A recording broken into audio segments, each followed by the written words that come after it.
Princess Anne has reportedly issued a heartfelt and direct warning to King Charles following her deep disappointment with Queen Consort Camilla's controversial decision to sell a portion of Queen Elizabeth's treasured inheritance. This move has sent shockwaves through the royal family, raising profound concerns about the preservation of the late Queen's legacy, the role of tradition within the monarchy, and the delicate balance between modernizing the institution and maintaining its historic identity. The sale of Queen Elizabeth's horses has ignited widespread discontent among royal insiders and family members alike. These horses, cherished symbols of Queen Elizabeth's reign and personal passion, represent more than mere possessions to those who knew and revered the late monarch. They stand as living, breathing embodiments of the Queen's dedication, discipline, and the values she embodied throughout her historic reign. For those close to the royal family, the horses are not simply animals, but are woven into the very fabric of the monarchy's identity. The sale of these animals has been viewed by many as a deeply controversial decision, one that reflects a shift in priorities within the royal household and a potential departure from the values that Queen Elizabeth upheld throughout her life. Princess Anne, who has long been regarded as one of the most dedicated and traditional members of the royal family, has emerged as a vocal opponent of the sale. She reportedly sees the decision as a transgression against her mother's memory and the values she held dear. Anne's personal love for equestrian pursuits mirrors that of Queen Elizabeth, further intensifying her dismay over this controversial choice. Insiders close to the princess suggest that she feels a profound sense of loss at the thought of these beloved horses being sold, particularly as they represent a connection to her mother's legacy that cannot be easily replaced. According to royal insiders, Princess Anne has privately confronted King Charles, warning him about the broader implications of such decisions on the monarchy's reputation and public image. Her cautionary remarks have emphasized the importance of preserving the heritage and symbols that have defined the royal family for generations. For Anne, the sale of the horses is not just a financial transaction, it is a symbolic act that could erode the monarchy's ties to its past. In her view, the horses are more than just animals. They are living witnesses to her mother's reign, and their sale risks undermining the sense of continuity that has been a hallmark of the British monarchy for centuries. The relationship between Princess Anne and King Charles has always been one of mutual respect, but this decision has exposed underlying tensions between them. While Charles, as the reigning monarch, has the final say on matters of royal estate and inheritance, Anne's unwavering commitment to preserving her mother's legacy has led her to speak out against what she perceives as a betrayal of that legacy.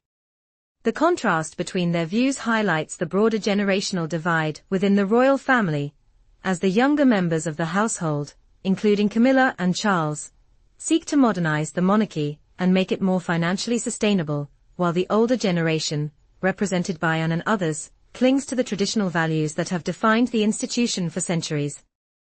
Horses were an integral part of Queen Elizabeth's life from the moment she received her first pony, Peggy, as a gift from her grandfather, King George V, at the age of 4.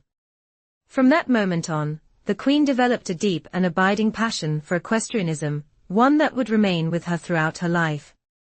Over the decades, she developed an unparalleled understanding of horse breeding, genetics, and care, earning the admiration of equestrian professionals worldwide.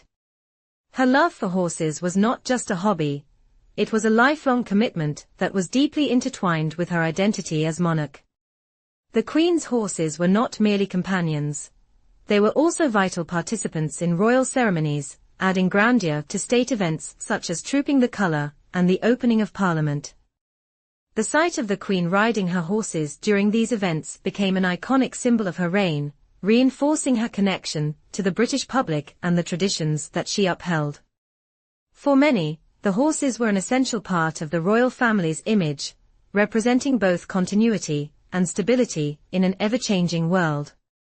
The decision to sell over a dozen of these cherished animals, including 2 that held significant sentimental value to the late Queen, has been met with outrage by many who believe that the horses should have been preserved as a lasting tribute to Queen Elizabeth's reign.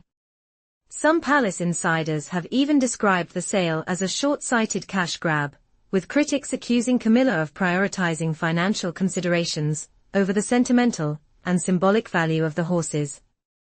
While Camilla reportedly views the horses as remnants of a past era, others argue that they represent an enduring connection to the Queen's legacy and should have been preserved as a symbol of the monarchy's deep-rooted traditions.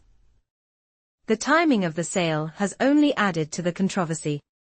Coming so soon after the Queen's passing, the sale has raised questions about the royal family's sensitivity to public perception and the potential damage to the monarchy's image. For many, the sale represents a break with the past and a departure from the values that Queen Elizabeth held dear. The decision has sparked heated debates about the financial motivations behind the sale, with some royal watchers accusing Camilla of using the horses as a means to raise funds for the royal household, rather than honoring the Queen's legacy. In addition to the financial concerns, there are also rumors of underlying tensions within the royal family regarding the distribution of Queen Elizabeth's assets. Reports suggest that Queen Consort Camilla has felt overlooked and marginalized in the aftermath of the Queen's death, particularly in relation to the inheritance of the late monarch's jewelry collection. Sources indicate that the majority of the Queen's jewelry collection was left to Princess Catherine, a decision that has reportedly fueled Camilla's sense of discontent.